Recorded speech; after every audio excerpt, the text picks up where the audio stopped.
تو پھر اتنی دیر سے وہ کہاں غائب تھی؟ اس لیے میں نے رمیز کو دیکھتے ہی اس سے سوال کیا تھا، کیونکہ رمیز کو ہر بات کی خبر رہتی تھی۔ عائشہ کا نام سن کر رمیز میری طرف دیکھ کر کچھ عجیب انداز میں مسکرایا اور کہنے لگا، عائشہ کہاں ہوگی؟ وہ تو سمیر کے ساتھ یونی کے پچھلے حصے میں ہے، وہیں جہاں سارے لڑکے لڑکیاں مزے کرتے ہیں۔ اس کے انداز میں جو کچھ تھا اور جو کچھ اس کی مسکراہٹ کہہ رہی تھی، میرے تن بدن میں آگ لگ گئی تھی۔ دل تو چاہ رہا تھا کہ اسے گریبان پکڑوں، لیکن فی الحال مجھے عائشہ کی فکر تھی۔ وہ وہاں کیوں گئی تھی؟ سمیر مجھے ایک آنکھ نہیں بھاتا تھا۔ عائشہ بار بار اس کے پیچھے چل پڑتی تھی۔ میں فوراً کیفیٹیریا سے نکلا اور تیز تیز قدم اٹھاتا یونیورسٹی کے پچھلے حصے میں پہنچ گیا، جہاں ایک چھوٹا سا گارڈن تھا، اور وہ گارڈن خاص ان لوگوں کے لیے تھا جو تنہائی چاہتے تھے۔ وہاں کافی بڑی بڑی سی جھاڑیاں تھیں جن کے پیچھے بینچز لگی تھیں، اور وہیں لڑکے لڑکیاں وقت گزاری کے لیے جایا کرتے تھے۔ اور اس حصے میں جو کچھ ہوتا تھا، اس سے تقریباً اس یونی کا ہر شخص اچھی طرح واقف تھا۔ میرے غصے کی بھی یہی وجہ تھی۔ عائشہ کو وہاں ہرگز نہیں جانا چاہیے تھا۔ عائشہ میری محبت اور میری عزت تھی۔ اس کے کردار کے حوالے سے کوئی بھی ایسی ویسی بات برداشت کرنا میرے لیے ممکن نہیں تھا، لیکن وہاں جا کر عائشہ نے خود اپنے لیے مشکل کھڑی کر دی تھی۔ تیز تیز قدم اٹھاتے میں اس گارڈن کا جائزہ لے رہا تھا۔ میری نظر عائشہ کو تلاش کر رہی تھی، اور پھر ایک بینچ پر مجھے عائشہ اور سمیر نظر آ گئے۔ میرے قدم وہی زنجیر ہو گئے۔ میں بس بے یقینی کے عالم میں عائشہ کو دیکھ رہا تھا، جس کا ہاتھ سمیر کے ہاتھوں میں تھا۔ ایک پل کے لیے میں بے یقین ہوا۔ عائشہ کس طرح اس کا ہاتھ تھام سکتی تھی؟ میں نے اسے 1000 بار کہا تھا کہ سمیر سے دور رہا کرو، لیکن نہ جانے کیوں وہ پھر بھی اس کے ساتھ ہی نظر آتی تھی۔ اور اب تو وہ یہاں اس حصے میں تھی جہاں آنے والے لڑکے لڑکیاں کافی بدنام تھی۔ ایک گہرا سانس بھرتے میں نے اپنے غصے پہ قابو پایا اور تیز تیز قدم اٹھاتا عائشہ کے سر پر پہنچ گیا۔ مجھے دیکھتے ہی وہ گڑبڑا گئی۔ ممید تم یہاں؟ اچانک اس کے منہ سے نکلا۔ شاید وہ مجھے ایکسپیکٹ نہیں کر رہی تھی۔ میں نے اسے بازو سے پکڑ کر کھڑا کیا اور غصے سے پوچھا، تمہارا یہاں کیا کام ہے؟ مجھے دیکھتے ہی سمیر نے عائشہ کا ہاتھ چھوڑ دیا تھا، لیکن میری نظریں سمیر کے چہرے پر گڑ گئی تھی۔ اس کے چہرے پہ ایک بھرپور مسکراہٹ تھی، وہ مسکراہٹ جو میری تذلیل کر رہی تھی۔ کیوں؟ کہ عائشہ صرف تمہارے ساتھ ہی وقت گزار سکتی ہے؟ ہم بھی عائشہ کے دوست ہیں، سمیر نے جان بوجھ کر چڑھانے والے انداز میں کہا تھا۔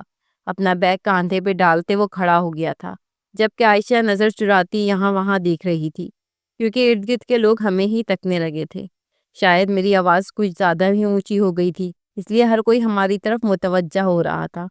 ممید چلو یہاں سے، تماشا بن رہا ہے، عائشہ نے آہستگی سے دبے دبے لہجے میں کہا تھا۔ اچھا، تو اب تمہیں خیال آ رہا ہے کہ تماشا بن رہا ہے؟ اور جو تم یونیورسٹی کے اس حصے میں اس شخص کا ہاتھ پکڑ کر بیٹھی تھی، تمہیں کیا لگ رہا ہے اس حرکت سے تمہاری عزت پر 4 چاند لگ گئے ہیں؟ میں نے عائشہ کو ڈانٹا تھا، اس کی آنکھوں میں آنسو جھلملا گئے تھے۔ میری بات تو سنو ممید، تم غلط سمجھ رہے ہو، وہ پھر دھیرے سے منمنائی تھی۔ میں غلط سمجھ رہا ہوں، اور باقی دنیا جو سمجھے گی اس کا کیا؟ تم یہاں کیا کرنے آئی تھی؟ سمیر مسکراتے ہوئے ہم دونوں کی باتوں کو انجوائے کر رہا تھا۔ پھر وہ میری طرف جھکا اور دھیمی آواز میں بولا، زیادہ پریشان ہونے کی ضرورت نہیں ہے، ابھی ہم نے کچھ ایسا ویسا نہیں کیا، میں نے صرف عائشہ کے ہاتھ ہی پکڑا تھا۔ سمیر کی بات پر میرے تن بدن میں آگ لگ گئی تھی۔ میں نے عائشہ کا ہاتھ چھوڑ کر اسے گریبان پکڑ لیا۔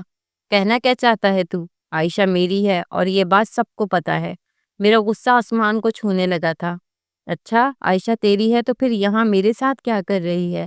کیا تجھے نہیں پتا کہ وہ کیسے میرے پیچھے پیچھے گھومتی ہے؟ یہ اور بات ہے کہ تجھے کہتے ہوئے ڈرتی ہے، لیکن تجھ سے زیادہ اسے میں پسند ہوں، کیونکہ میری باڈی زیادہ اسٹرانگ ہے، میں زیادہ خوبصورت ہوں، اور تجھ سے کہیں زیادہ پیسہ بھی ہے میرے پاس۔ وہ جھٹائی سے ہنستے ہوئے کہہ رہا تھا، جبکہ میں نے ایک زوردار پنچ اس کے منہ پر دے مارا تھا۔ عائشہ روتے ہوئے بیچ بچاؤ کرانے لگی تھی، کیونکہ بات ہاتھا پائی پر پہنچنے کو تھی۔ اس نے سمیر کو دھکا دیا اور کہنے لگی، تم جاؤ یہاں سے، دفع ہو جاؤ۔ سمیر بڑے بڑے ڈگ بھرتا چلا گیا۔ میں نے عائشہ کا ہاتھ جھٹک دیا جو میرے بازو پر اس نے رکھا تھا۔ ٹچ نہ کرو مجھے، جاؤ جا کر اس کا ہاتھ پکڑو، اس کے گلے سے لٹک جاؤ۔ اس کے ہاتھوں کو جھٹک کر میں آگے بڑھ گیا تھا۔ بات تو سنو ممید، پوچھو تو میں یہاں کیوں آئی تھی؟ کوئی بات جانے بغیر تم کیسے مجھے جج کر سکتے ہو؟ مجھے نہیں پوچھنا عائشہ تم سے۔ تم یہاں جس بھی وجہ سے آئی تھی، تم نے مجھے بہت ہرٹ کیا ہے۔ تمہیں ہرگز بھی اندازہ نہیں تھا کہ تمہیں لوگ کن نظروں سے دیکھ رہے ہیں۔ اپنے ارد گرد دیکھو، یہاں کون سے لوگ آتے ہیں، کیا تمہیں پتہ نہیں ہے؟ اور وہاں کیفیٹیریا میں اس سمیر کے آوارہ دوست تمہارے کردار پر ہنس رہے ہیں۔ عائشہ کو اس کی جگہ کھڑا چھوڑ کر میں خود آگے بڑھ گیا تھا۔ وہ پیچھے پیچھے آوازیں دیتے آنے لگی، ممید بات سن لو یار، ایسی بھی کوئی بات نہیں ہے، تمہیں غلط فہمی ہوئی ہے۔ دراصل میرا موبائل فون نہیں مل رہا تھا، میں اسی کو تلاش کر رہی تھی، اور پھر مجھے زبیر نے بتایا کہ میرا فون سمیر کے پاس ہے، بس اسی لیے میں یہاں اس کی تلاش میں آ گئی تھی۔ سمیر نے نہ جانے کب میرے بیگ سے میرا فون نکال لیا، مجھے پتہ ہی نہیں چلا۔ اب بڑی مشکل سے اس نے واپس کیا ہے، میں اس سے فون ہی لینے کے لیے آئی تھی، لیکن اتنے میں تم آ گئے اور اتنا تماشا کریٹ ہو گیا۔ میں نے پلٹ کر غصے سے عائشہ کو دیکھا اور کہا کہ اگر ایسی بات تھی تو مجھے بتاتی، میں آ کر اس کا گریبان بھی پکڑتا اور اسے تمہارا موبائل فون بھی نکلواتا اور پرنسپل کے آفس میں اس کی شکایت بھی کرتا۔ لیکن تم تو خود ہیروئن بنی پھرتی ہو، سب کچھ تم خود مینج کر سکتی ہو، تمہیں میری کوئی ضرورت نہیں ہے۔ چلتے چلتے میں اپنی موٹر سائیکل تک آ گیا تھا، میرا مزید کوئی پیریڈ لینے کا ارادہ نہیں تھا۔ امید کہاں جا رہے ہو؟ ابھی تو اور کلاسز ہونی ہے، پلیز رک جاؤ نا۔ عائشہ کی آنکھوں میں آنسو کی نمی گھل رہی تھی، لیکن میرا پارا پوری طرح چڑھ چکا تھا۔ سمیر کے ساتھ عائشہ کو اس بینچ پر دیکھ کر مجھے جس قدر غصہ آیا تھا وہ میرے بیان سے باہر تھا۔ عائشہ تو کیا، عائشہ کے سائے کو بھی میں سمیر کے قریب برداشت نہیں کر سکتا تھا۔ میں نے دل ہی دل میں سوچ لیا تھا کہ سمیر کو تو میں اچھی طرح بتاؤں گا، وہ جان بوجھ کر ایسی حرکتیں کرتا تھا، اس کا مقصد صرف اور صرف عائشہ کو اپنی طرف راغب کرنا تھا۔ لیکن عائشہ بھی تو بچی نہیں تھی، کیوں بار بار اس کی جال میں پھنس جاتی تھی؟ اسی بات کا مجھے غصہ تھا۔ میں نے سوچ لیا تھا کہ اس بار عائشہ کو اتنی آسانی سے معاف نہیں کروں گا، اسے تھوڑا ستاؤں گا تو وہ آئندہ ایسی کوئی غلطی نہیں کرے گی۔ اور یہی سوچ کر بنا بات کیے میں یونیورسٹی سے واپس گھر لوٹ آیا تھا۔ ماما مجھے دیکھتے ہی حیران ہو گئی تھی۔ آج بڑی جلدی آ گئے ہو، خیریت تو ہے؟ میں نے ماما کو کوئی جواب نہ دیا، بلکہ اپنے کمرے میں لاک ہو گیا، بیگ بستر پر پھینکا اور موبائل ایک سائڈ پر ڈالتا ہوا میں خود بھی اوندھا ہی بستر پہ لیٹ گیا تھا۔ میں جتنا زیادہ عائشہ اور سمیر کے بارے میں سوچ رہا تھا، میرے دماغ کی نسیں پھٹتی جا رہی تھی۔ اس سمیر سے نہ جانے کب اور کیسے میری جان چھوٹے گی۔ ہم لوگوں کو یونیورسٹی میں 2 سال ہو گئے تھے، ان 2 سالوں میں اس نے میرے اور عائشہ کے درمیان کئی بار جھگڑے کروائے تھے، کسی نہ کسی طرح وہ ہمارے درمیان آ ہی جاتا تھا، لیکن عائشہ کو یہ بات نہ جانے کیوں سمجھ نہیں آتی تھی۔ میں سمیر کا مکمل بندوبست کرنے کے بارے میں ہی سوچ رہا تھا، اتنے میں میرے موبائل فون پر میسج آنے لگے۔ پہلے میں نے سوچا کہ عائشہ کے ہوں گے، لیکن جب میسیجز کی رفتار تیزی سے بڑھنے لگی تو میں نے موبائل اٹھا کر آن کر دیا۔ اسکرین پہ یونیورسٹی کا گروپ جگمگا رہا تھا، اور اس گروپ کو کھولتے ہی میرے قدموں تلے سے زمین نکل گئی تھی۔ عائشہ کی بہت ساری تصاویر اس گروپ پہ شیئر کی گئی تھی۔ نمبر کس کے تھا مجھے اندازہ نہیں تھا۔ یہ گروپ کافی سارے اسٹوڈنٹس کا تھا، اس میں یونیورسٹی کے بہت زیادہ اسٹوڈنٹ شامل تھے، اور اکثر یونیورسٹی کی اپڈیٹس اسی گروپ پر بھیجی جاتی تھی۔ لیکن عائشہ کی جو تصاویر اس گروپ پر آئی تھی وہ دیکھ کر میرے ہوش اڑ گئے تھے۔ وہ عام سی گھریلو تصاویر جس میں وہ کہیں بنا دوپٹے کے، کبھی کہیں سیڑھیوں پر تو کبھی کہیں بستر پر لیٹی تھی۔ ایسی تصاویر وہ اکثر ہی کھینچ کر مجھے بھیجا کرتی تھی۔ کئی بار میں نے اسے منع بھی کیا تھا کہ موبائل فون میں ایسی تصاویر نہ رکھا کرو اور نہ ہی ایسی تصاویر بنایا کرو، مگر اسے نہ جانے کیا شوق تھا۔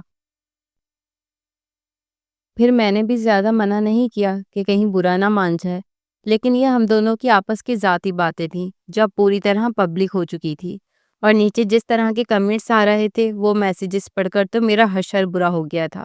کوئی عائشہ کے کپڑوں پر بات کر رہا تھا، کوئی اس کے وجود پر، اور کچھ کمنٹس تو ایسے تھے کہ جنہیں پڑھ کر کانوں سے دھواں نکل گیا۔ کوئی میری عزت کے حوالے سے ایسی بات کرے، یہ بات میری غیرت کو برداشت نہیں ہو رہی تھی۔ میں نے فوراً عائشہ کو کال ملائی تھی۔ دوسری طرف سے اس کے سسکتے ہوئے رونے کی آواز سنائی دی تھی۔ وہ بہت زیادہ پریشانی سے کہہ رہی تھی کہ یہ سب کچھ اس سمیر کا کیا ہے، اس نے میرا موبائل فون نکالا تھا، نہ جانے کیسے اسے پاسورڈ کا علم تھا، اس نے میری ساری تصاویر اپنے پاس شیئر کی اور پھر نئے نمبر سے گروپ میں ڈالنی شروع کر دی ہے، نہ جانے اس نے اور بھی کہاں کہاں میری تصویریں بھیجی ہوں گی۔ وہ سسک کر رو رہی تھی اور مجھے ہمدردی کرنے کے بجائے غصہ چڑھ رہا تھا۔ کہا تھا نا تم سے زیادہ ہیروئن نہ بنو، تمہاری جگہ اگر میں گیا ہوتا اور پرنسپل صاحب تک یہ بات جاتی تو بات کچھ اور ہوتی۔ تم نے خود ہی سارا مسئلہ نپٹا لیا ہے، اب پرنسپل صاحب سے شکایت کریں گے تو بھی کوئی فائدہ نہیں۔ ہم کیسے ثابت کریں گے کہ سمیر نے تمہارا موبائل فون لیا تھا؟ وہ تو صاف انکار کر دے گا، کیونکہ جس نمبر سے تصاویر آئی ہیں وہ بالکل انجان نمبر ہے، اور اس گروپ میں کئی 100 لوگ شامل ہیں۔ آدھی سے زیادہ دنیا تمہاری گھریلو تصاویر دیکھ چکی ہیں، اب بیٹھ کر آنسو بہاتی رہو۔ میں نے فون بند کرنا چاہا تو وہ روتے ہوئے کہنے لگی، پلیز یونیورسٹی واپس آ جاؤ، میں بہت پریشان ہوں، اگر گھر والوں تک یہ بات گئی تو اچھا نہیں ہوگا۔ تم تو جانتے ہو کہ میرے گھر والے کتنے کنزرویٹو ہیں، میری پڑھائی ختم ہو جائے گی، سب کچھ برباد ہو جائے گا۔ عائشہ کا حال بے حال تھا، کچھ بھی تھا وہ میری محبت تھی، میری عزت، اور یہ بات میری غیرت پر تماچا تھی کہ اس کی تصویر اس طرح ڈھیروں مردوں کے موبائل فون کی زینت بن جائے۔ اس لیے میں نے دوبارہ بائک کی چابیاں اٹھائی تھی اور تیزی سے گھر سے نکلتا چلا گیا تھا۔ ماما مجھے آوازیں دیتی رہ گئی لیکن میں نے فل اسپیڈ سے گاڑی بھگائی تھی۔ میں یونیورسٹی پہنچا تو ہر کوئی مجھے عجیب نظروں سے دیکھ رہا تھا کیونکہ بہت سے لوگوں کو معلوم تھا کہ میں اور عائشہ دوست ہیں اور ہم ایک ساتھ رہتے ہیں۔ ابھی میں عائشہ تک پہنچتا اس سے پہلے ہی چند لڑکوں نے مجھے روک لیا اور کہنے لگے، واہ یار، تیری دوست تو بڑی ہاٹ ہے، یہاں تو اتنی بڑی چادر لے کر آتی ہے کہ پتہ ہی نہیں چلتا، وہ اتنی خوبصورت ہے۔ تصویریں دیکھی تو نے گروپ پر، تیرے بڑے مزے ہیں، کیا کبھی تو اور عائشہ فزیکل ہوئے؟ ان لڑکوں کے منہ سے ایسے جملے سن کر مجھے اتنا طیش آیا تھا کہ میں نے ان میں سے ایک کو بہت بری طرح پیٹا تھا۔ وہاں بھیڑ جمع ہونے لگی تھی، پھر بہت مشکل سے مجھے زبیر نے آ کر دور کیا اور کہنے لگا کہ مزید تماشا نہ بناؤ، ایسے کرو گے تو عائشہ کے نام پر اور بھی داغ لگے گا۔ چند دن میں یہ سب لوگ اس بات کو بھول جائیں گے اور کسی نئی چیز میں مصروف ہو جائیں گے، تم صرف عائشہ کو سنبھالو۔ زبیر میرا اور عائشہ کا مشترکہ دوست تھا جو کافی سمجھدار بھی تھا اور مجھے بھی اس کی بات مناسب لگی تھی۔ اس بات کو بڑھانے سے اپنی ہی عزت کا خرابہ ہونا تھا، اس لیے میں فوراً عائشہ کے پاس پہنچ گیا جو کالج کے سب سے آخری کونے میں بیٹھی پھوٹ پھوٹ کر رو رہی تھی۔ نتاشا جو ہماری دوست تھی وہ اس کو سنبھالنے کی کوشش کر رہی تھی۔ مجھے دیکھتے ہی عائشہ میرے گلے لگ گئی، روتے ہوئے کہنے لگی، کچھ بھی کرو، بس اس سارے مسئلے کو حل کر دو۔ میں نے پریشانی سے کہا، میں کیسے حل کر سکتا ہوں؟ وہ ساری تصویریں نہ جانے کس کس کے فون میں ہوں گی، اب تم اس بات کو بھول جاؤ، البتہ میں سر سے بات کرتا ہوں اور کالج کے گروپ سے ان تصاویر کو ڈیلیٹ کروا دیتا ہوں۔ تم فکر نہ کرو، سوچا تو تھا کہ عائشہ پر خوب غصہ کروں گا لیکن اس کی حالت دیکھ کر میں نے اپنے جذبات پر قابو کر لیا تھا۔ پھر میں اور عائشہ دونوں ہی سینئر پروفیسر کے پاس گئے تھے اور ان سے ساری بات ڈسکس کی تھی۔ سمیر کے خلاف کوئی ثبوت تو نہیں تھا، البتہ ان تصاویر کو ڈیلیٹ کروایا جا سکتا تھا۔ پروفیسر نے اس کام میں ہماری مدد بھی کی تھی، ایڈمن سے کہہ کر انہوں نے تمام تصاویر کو ڈیلیٹ کروا دیا تھا اور اس نمبر کو بھی بلاک کروا دیا تھا۔ وہ نمبر کس کا تھا یہ کسی کو بھی معلوم نہیں تھا۔ ہمارا اندازہ تو یہی تھا کہ یہ نمبر سمیر کا ہے لیکن اس بات کو ثابت نہیں کیا جا سکتا تھا۔ میں نے عائشہ کو سمجھایا کہ اب اس سے دور رہنا اور آئندہ اپنے موبائل میں کوئی تصویر نہ رکھنا۔ وہ بھی اب بہت حد تک سنبھل چکی تھی اس لیے مان گئی، لیکن کالج یونیورسٹی میں اتنی جلدی یہ بات دبی نہیں، بلکہ روزانہ ہی ہمیں بہت زیادہ بری باتیں سننے کو ملتی۔ عائشہ کی تو نظریں زمین کو لگ گئی تھی، وہ کسی سے نظر بھی نہیں ملاتی تھی۔ ایسے ہی ہم نے اپنا آخری سال مکمل کیا تھا، ہم دونوں کی پڑھائی پوری ہوئی تو مجھے نوکری کرنے کے لیے بھاگ دوڑ کرنی پڑی۔ اتنی آسانی سے نوکری کہاں ملتی ہے، وہیں عائشہ کے گھر والے اس کا رشتہ تلاش کرنے میں لگے ہوئے تھے اور یہ بات مجھے کھائے جا رہی تھی۔ پھر جیسے ہی میری نوکری لگی تو میں نے عائشہ کے گھر اپنا رشتہ بھجوا دیا۔ میری ماما رشتہ لے کر عائشہ کے گھر گئی اور ہم دونوں کا رشتہ پکا ہو گیا۔ میری اور عائشہ کی شادی طے ہو چکی تھی۔ مجھے لگا تھا کہ اب سب کچھ ٹھیک ہو جائے گا لیکن پھر عائشہ کی ایک بیوقوفی نے سب کچھ برباد کر دیا۔ میں اپنی جاب سے فارغ ہو کر گھر پہنچا تھا، ماما نے میرے آگے چائے رکھی اور اس کے بعد شادی کی خریداری کے لیے مجھے ماما کے ساتھ بازار جانا تھا۔ شادی میں 20 ہی دن باقی تھے۔ میں ماما کے ساتھ بازار پہنچا، کچھ خریداری کرنے کے بعد مجھے یاد آیا کہ میرا موبائل فون گاڑی میں رہ گیا ہے۔ دراصل ماما کہہ رہی تھی کہ وہ جویلری سیٹ کی تصاویر عائشہ کو بھیجنے کا کہہ رہی تھی، اس لیے میں موبائل لینے کے لیے پارکنگ میں پہنچا، لیکن اس سے پہلے میں اپنی گاڑی کھولتا میری آنکھوں نے جو کچھ دیکھا ایک دم بے یقین سا ہو گیا۔ 4 گاڑیاں دور 5ویں گاڑی کے پاس عائشہ اور سمیر کھڑے تھے، وہ دونوں آپس میں باتیں کر رہے تھے اور یہ بات میرے لیے ناقابل یقین تھی، جس کی وجہ سے 1 سال عائشہ نے کرب اور اذیت میں گزارا تھا، لوگوں کی باتیں برداشت کی تھی، اس کی عزت ملیا میٹ ہوئی تھی، وہ اسی شخص کے ساتھ کھڑی باتیں کیسے کر سکتی تھی؟ کچھ سوچتے ہوئے میں نے گاڑی سے فون نکال کر عائشہ کو کال ملائی اور پوچھا کہاں ہوں، تو وہ کہنے لگی کہ دوستوں نے دعوت دی تھی، شادی سے پہلے ایک چھوٹی سی پارٹی ارینج کی تھی، بس اسی لیے گھر سے باہر نکلی ہوں۔ اس نے نہ ہی سمیر کا ذکر کیا تھا اور نہ ہی یہ بتایا تھا کہ وہ سمیر کے ساتھ اس وقت مال کے باہر کھڑی ہے۔ وہ میرے سامنے ہی فون پر مجھ سے بات کر رہی تھی اور پھر اس نے فون بند کر کے واپس بیگ میں رکھ لیا تھا اور سمیر کے ساتھ اس کی گاڑی میں بیٹھ کر چلی گئی تھی اور میں بے یقین سا پیچھے کھڑی گاڑی سے ٹکرایا تھا۔ میں نے اسی وقت ماما کو مزید شاپنگ کے لیے منع کر دیا تھا کہ میری طبیعت خراب ہے، گھر چلے۔ ماما بہت پریشان ہو گئی تھی کہ اچانک مجھے کیا ہو گیا ہے، لیکن میں نے سر درد کا بہانہ بنا کر خود کو کمرے میں بند کر دیا تھا۔ رات گئے عائشہ کی کال آنے لگی، لیکن میرا اس سے بات کرنے کا کوئی ارادہ نہیں تھا۔ میں کسی کٹی پتنگ کی طرح یہاں سے وہاں ڈول رہا تھا۔ عائشہ کے دل میں کیا تھا، وہ سمیر سے ملاقات کرنے کیوں گئی تھی؟ کیا ان دونوں کے درمیان کوئی رشتہ بن گیا تھا؟ یہ باتیں مجھے بہت بری طرح چبھ رہی تھی۔ پھر جب میں نے ساری رات عائشہ سے بات نہ کی تو اگلے دن ہی وہ میرے دفتر چلی آئی۔ مجھے پیون نے آ کر اطلاع دی تھی کہ مجھ سے ملنے کوئی عائشہ میڈم آئی ہیں، اور نہ چاہتے ہوئے بھی میں اس تک پہنچ گیا تھا کیونکہ میں دفتر میں کوئی تماشا نہیں چاہتا۔ مجھے دیکھتے ہی وہ پریشانی سے پوچھنے لگی، تم میرا فون کیوں نہیں اٹھا رہے ہو ممید؟ میں کس قدر پریشان ہوں؟ اور فوراً میرے قریب لپکی تھی۔ میں نے اسے پیچھے ہٹایا اور کہا، اپنی جھوٹی محبت کا ڈھونگ میرے سامنے نہ رچاؤ۔ اگر اتنی ہی محبت ہوتی تو مجھ سے جھوٹ نہ کہتی، میری آنکھوں میں دھول جھونک کر کسی غیر کی گاڑی میں بیٹھ کر نہ گھوم رہی ہوتی۔ میری بات سن کر وہ ایک دم چونکی تھی اور پھر اس کے چہرے کا رنگ زرد پڑ گیا تھا۔ کانپتے ہاتھوں سے اس نے مجھے تھاما تھا، کہنے لگی، میری بات سنو ممید، میں تمہیں سب کچھ بتاتی ہوں۔ میں نے نفی میں سر ہلایا تھا کیونکہ اب مجھے کچھ نہیں سننا تھا، جو کچھ تھا وہ میں دیکھ چکا تھا۔ میں واپسی کے لیے پلٹا تو اس نے مجھے زبردستی پکڑ لیا۔ کہنے لگی، میں نے خوف کے مارے تمہیں کچھ نہیں بتایا تھا۔ حقیقت یہ ہے کہ میں دوستوں کے ساتھ نہیں تھی، سمیر نے مجھے ملنے بلوایا تھا اور اس نے کہا تھا کہ اس کے موبائل فون میں میری اور بھی ایسی تصاویر ہیں جو اس نے اس وقت تو گروپ میں نہیں بھیجی تھی، لیکن وہ میری شادی سے پہلے انہیں ضرور پبلک کر دے گا اگر میں اس سے ملنے نہ آئی۔ میں نے اپنی کچھ ایسی تصاویر بھی کھینچی تھیں جو تمہیں بھیجنے کا ارادہ تھا، لیکن پھر بھیج نہ سکی، وہ اس قابل نہیں کہ دنیا انہیں دیکھے۔ میں نے صرف تمہارے لیے بنائی تھی، اسی خوف سے میں اس سے ملنے کے لیے چلی گئی، لیکن تمہیں ڈر کی وجہ سے یہ بات نہ بتا سکی۔ وہاں پہنچ کر سمیر مجھ سے عجیب و غریب باتیں کرنے لگا۔ اسے تم سے نفرت تھی اور اس کا بدلہ وہ مجھ سے نکالنا چاہتا تھا۔ تم نے جب جب اس کی تذلیل کی، وہ ہر اس لمحے کا حساب مجھ سے برابر کرنا چاہتا تھا۔ وہ مجھ سے کہہ رہا تھا کہ میں شادی کے لیے انکار کر دوں، ورنہ وہ میری تصاویر سوشل میڈیا پر اپلوڈ کر دے گا۔ میں نے اس سے بہت منتیں کی، لیکن وہ نہ مانا اور پھر زبردستی اپنی گاڑی میں بٹھا کر مجھے ریسٹورنٹ لے گیا، مجھے اپنے ساتھ ڈنر کرنے پر مجبور کیا۔ میں نے مجبوراً اس کے ساتھ ڈنر کیا تاکہ وہ میری تصاویر مجھے واپس کر دے، لیکن اس نے ایسا کچھ نہیں کیا اور میں واپس گھر چلی گئی۔ میں بہت زیادہ پریشان تھی، سوچا تھا رات کو ہی تمہیں سب کچھ سچ سچ بتا دوں گی، لیکن تم نے میرا فون نہ اٹھایا۔ عائشہ کی بات سن کر میرے سر پر آسمان گر پڑا تھا۔ میں غصے میں چیخ اٹھا تھا، تمہارا دماغ ٹھیک ہے؟